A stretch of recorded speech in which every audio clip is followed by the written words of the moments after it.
So yan po mga kakwela, isa sa ebidensya na mga sponsor po ang nagpi-PM sa akin nabot sa mga nabubudol ng mga Kalingap reactor. So ayan po, ebidensya lang po yan, binidyo ko po ito para hindi po masabing edited po ang mga nilalabas ko na ebidensya. So ayan po, may kita nyo, nagchat-chat siya, nagchat-chat po kami. May video na matanda, lalaki bulag may hika at araw-araw nagpupunta sa simbahan kasi doon nakakakain siya. Din pa sa lumipat sa diet nun. Ay, sino yun? Parang kilala ko yun Parang kilala ko yun O yan.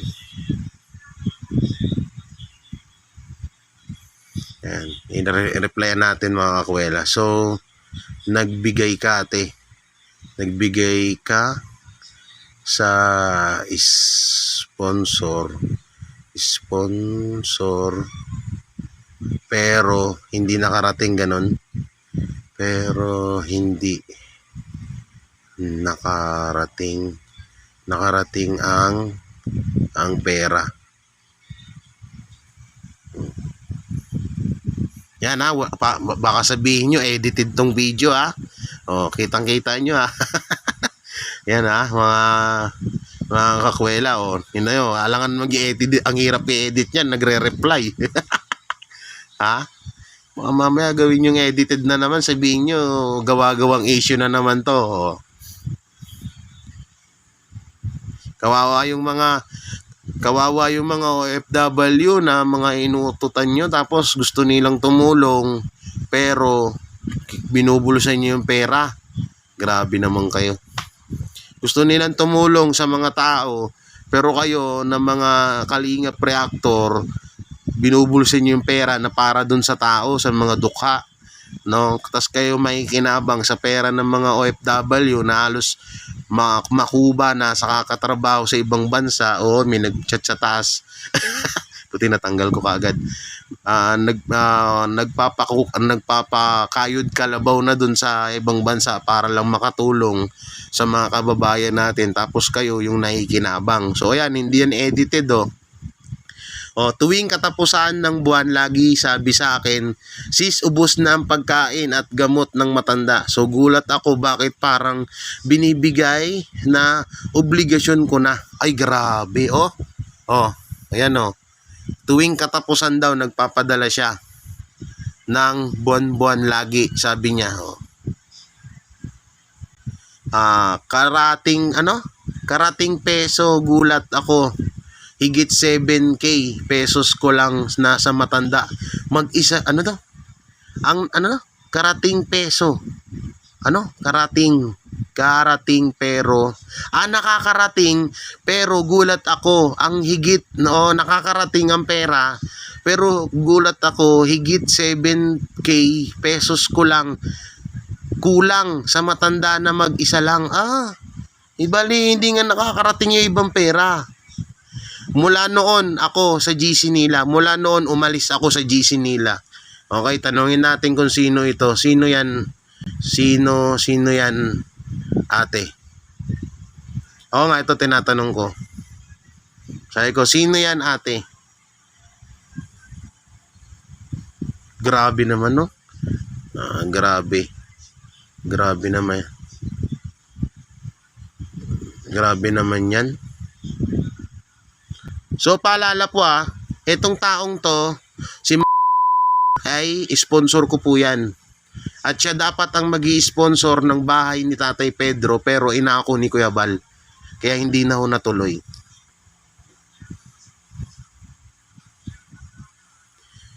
Basta alam mo ko, kita mo, alam mo ko, basta binigay ko, walang sabi-sabi. Ibig niya sabihin, hindi siya nagtatanong-tanong, pero nagtataka nga siya, ang laki nung pinapadala niyang pera, pero 7K lang nga daw yung napupunta sa matanda. Tingnan yung kabudulan nila yan.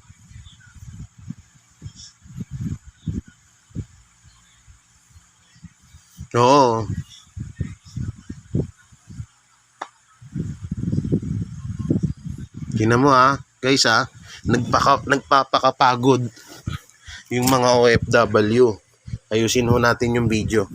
para mas maganda. O yan guys, maayos na. O. Kahapon, panahon pa ng lockdown, Karepa daw nagbigay, Karepa daw yung inisponsoran. Nasa Pinas. O sino? Ay, alam na. O, sinong Karepa ang nasa Pinas? Kawawa nga kayong mga OFW. Gusto nyo lang tumulong, pero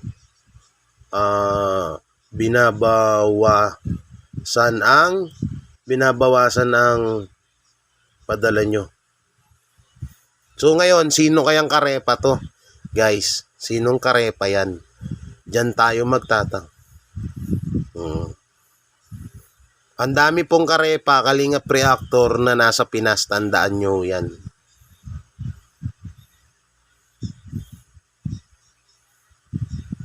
Kita mo, grabe oh. Grabe yung panguutot nyo sa mga OFW. Yan po live video po yan oh, walang edit.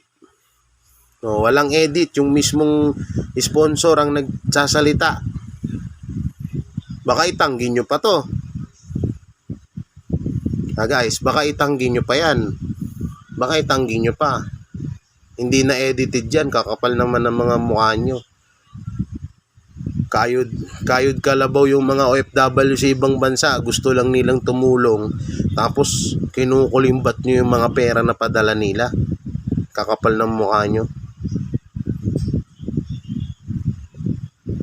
Kaya nangangamoy tayo kayo. Ay, sorry.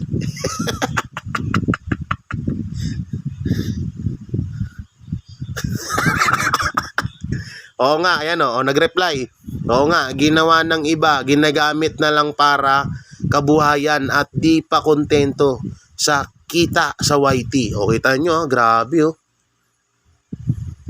Grabe talaga. Ate. Alam mo ikaw, nag-sponsor ka din sa akin, pero lahat ng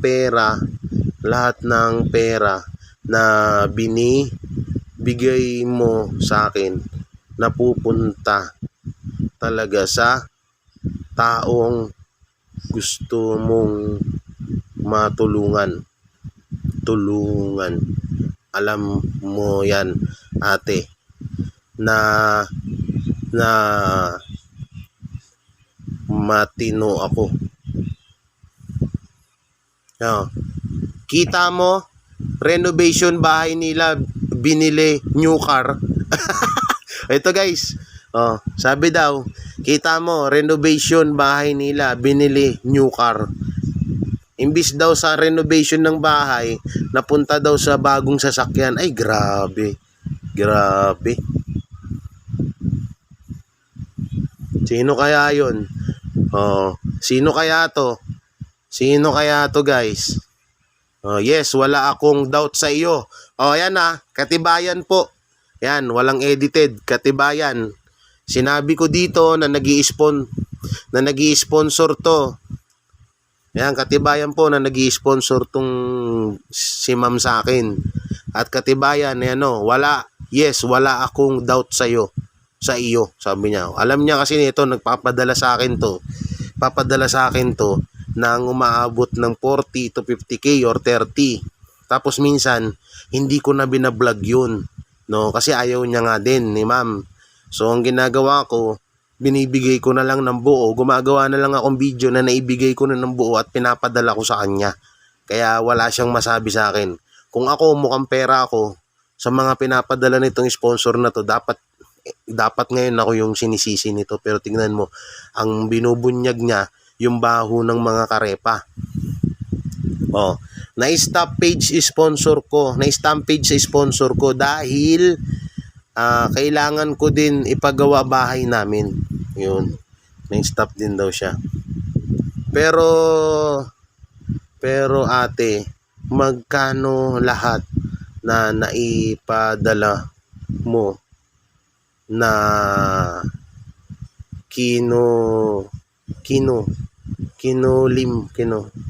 Kinulimbat. Kinulimbat nila. Kinulimbat nila. Until now, di pa tapos.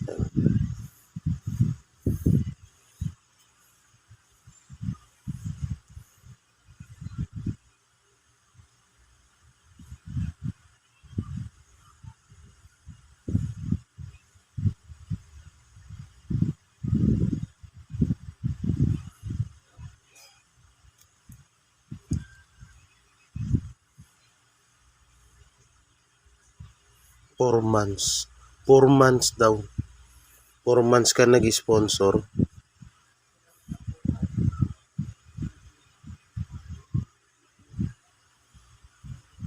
Yan po ha, kitang-kita nyo. Tag $1,000, mahigit 7K pesos kada padala. Ilang beses yun?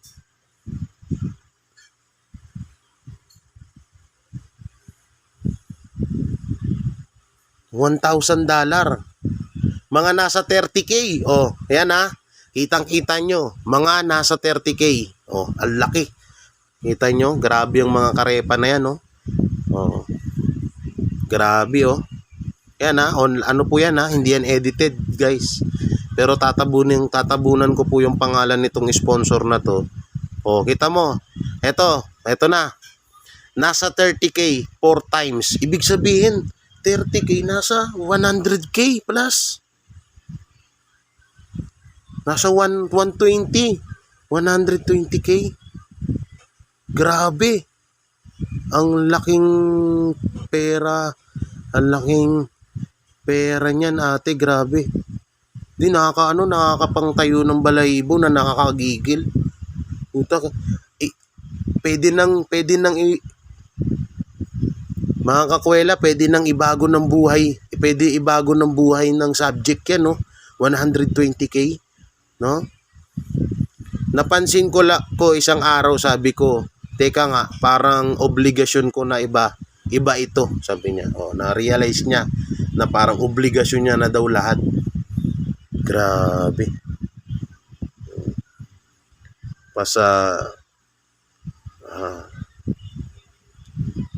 Wala ate. May mga ganyang tao talaga.